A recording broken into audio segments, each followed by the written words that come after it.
One of the earliest toys I remember having when I was a kid was a G.I. Joe action figure. It was Snake Eyes. I remember being in elementary school and there were classmates that had this little action figure. I didn't know what it was, and apparently it was a Snake Eyes G.I. Joe figure. And I didn't have anything like that, so I had baseball cards and I traded them some baseball cards with that little toy action figure. And it was all loose and wobbly because it's been played with so much. So recently I've been doing some search on G.I. Joe and Snake Eyes, and I think I discovered something very cool. Remember past few videos where I talked about an action figure that was not articulate enough when I'm using it to draw poses? I think I have found the right one. Check this out. This is a G.I. Joe Snake Eyes figure. This isn't me talking about this figure, it's me talking about how this figure is nice enough to be articulate.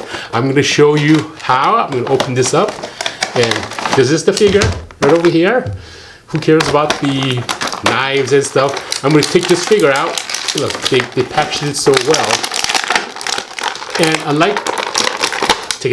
unlike those previous figures that I showed you, those Body Kung and Body Chan and the wooden mannequin, this figure, remember those other figures, it could only flex this much and that was it. If I wanted to bend more, it couldn't bend it, it'll break. With this figure, look at that. Look at the flexibility of that figure. Okay. With this, I can make so many different poses. I can look at it and then I can draw it. I can just quickly grab this and then look at the legs here. You can bend it this way and then you can bend it this way. Look at the articulation of that feet. A lot of mannequins and that body, the one that I showed you before, couldn't make the pose. So quickly, I can grab one of these and just adjust the body, adjust the legs, and then just make a pose. Turn this head. Look at that. Just like that. There goes that pose. I can twist the body. I can do whatever I want really quickly and then look at that pose. So I'm glad I found this. I'm going to start drawing the next Inktober piece, which is going to be, guess who it's going to be. But today's video isn't about this character because I just got this in the mail today. Today's video is me drawing this piece for Inktober. This is Huntress. This was a request from viewers.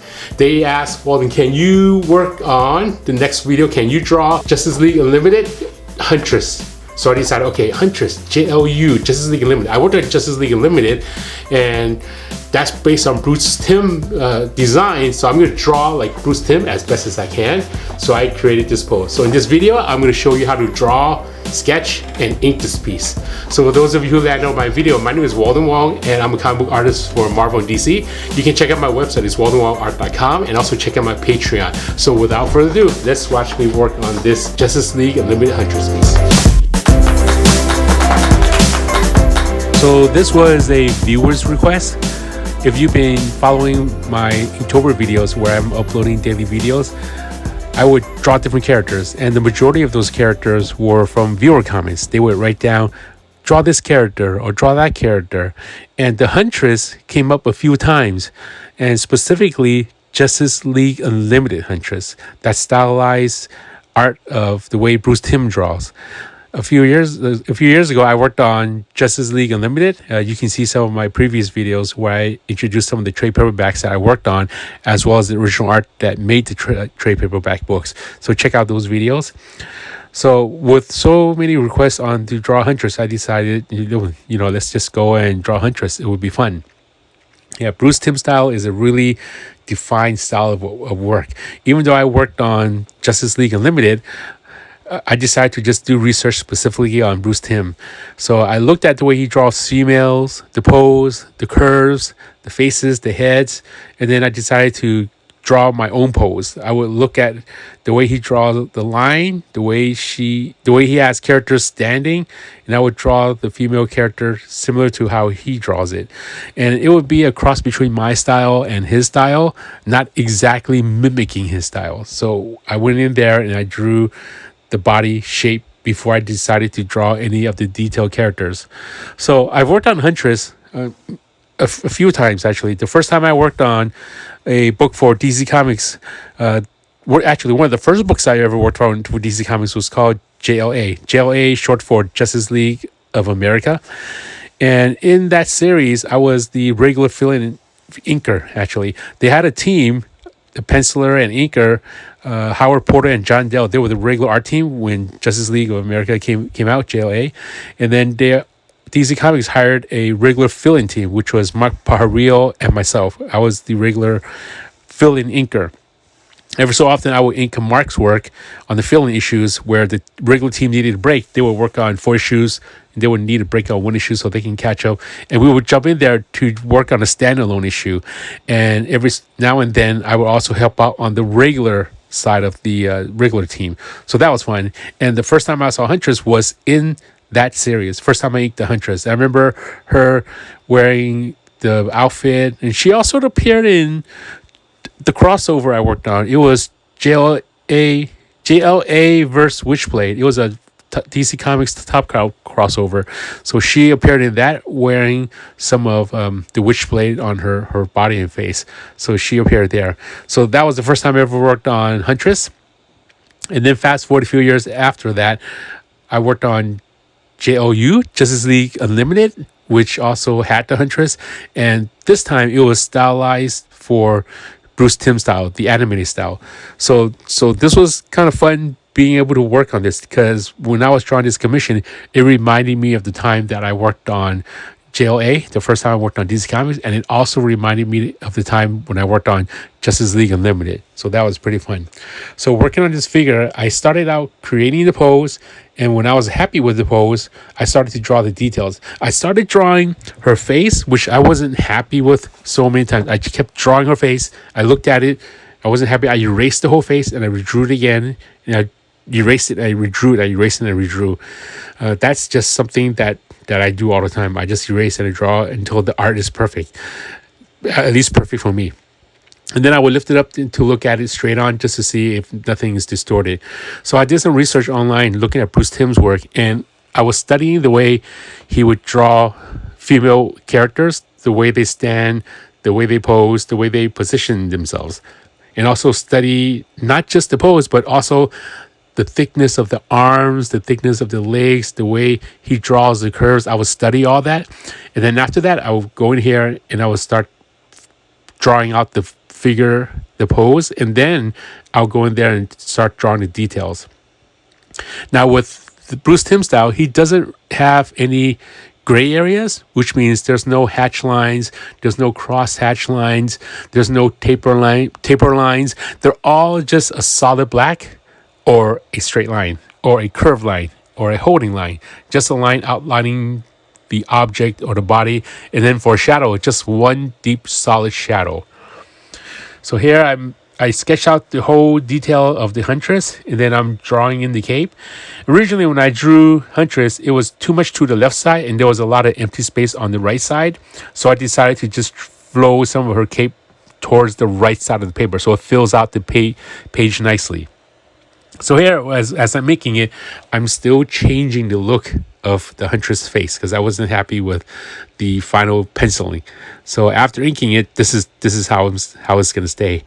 And using the micron, I would use that and draw all areas that needs a finer detail, such as the eyes, the nose, the mouth, all the fingers, and especially the crossbow that she's holding.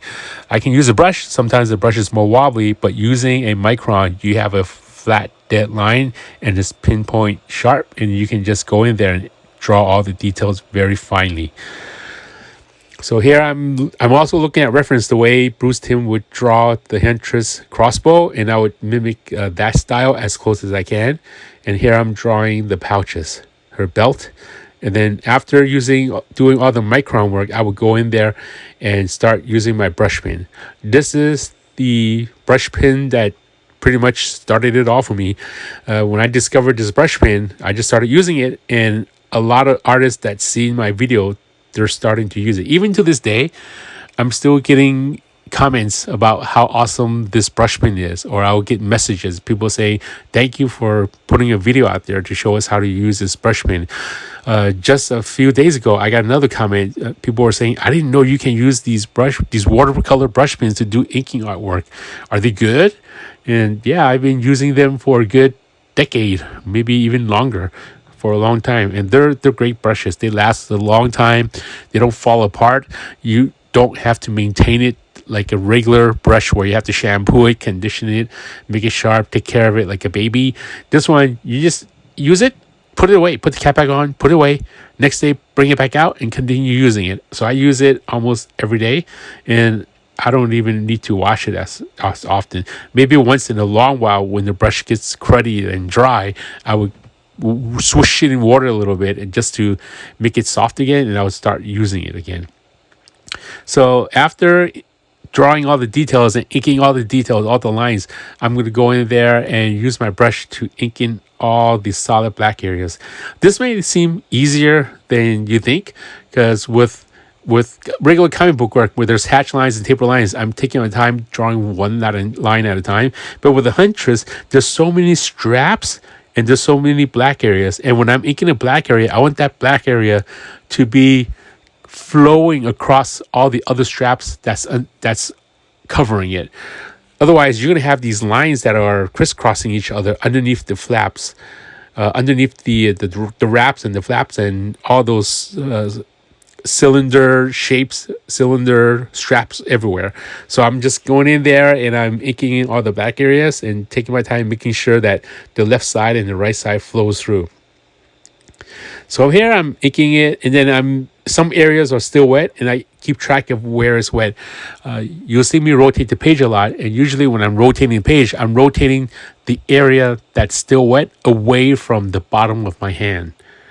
Because when you're inking, especially for as long as I've been inking, you kind of understand how long it takes for the ink to dry on paper. When there's a big glob of ink, you know how long it takes to dry. So I'm constantly rotating the paper where the inked area is away from the bottom of my hand. I've seen new artists that would start inking and they don't keep track of the dry time of the ink, and then the art would just go on the bottom of the hand and they're smudging the artwork. So when you're inking, always keep the inked area away from the bottom of your hand for at least 30 seconds. That's why I'm constantly turning the paper away from the bottom of my drawing hand. You see how I'm rotating it? My left hand, I'm holding the bottle of ink because I'm just filling in ink at this point. I'm not going in there doing line weights or hatch lines or taper lines. So I'm holding the bottle just so I don't have to reach over to my table, my other table that's next to my drawing table, to dip the bottom of ink. It's just right there.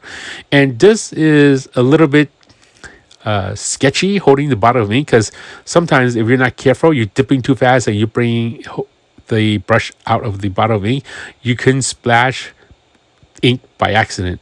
So at first I put my hand on top of the ink to make sure everything is dry before I start erasing it.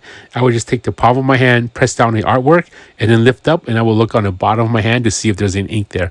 If there's no ink, that's a good indicator that everything is dried. And I'll start erasing after everything is dry. I'll use a kneaded eraser to erase all the lighter areas, and all the stubborn pencil areas that doesn't remove, I would get a vinyl eraser.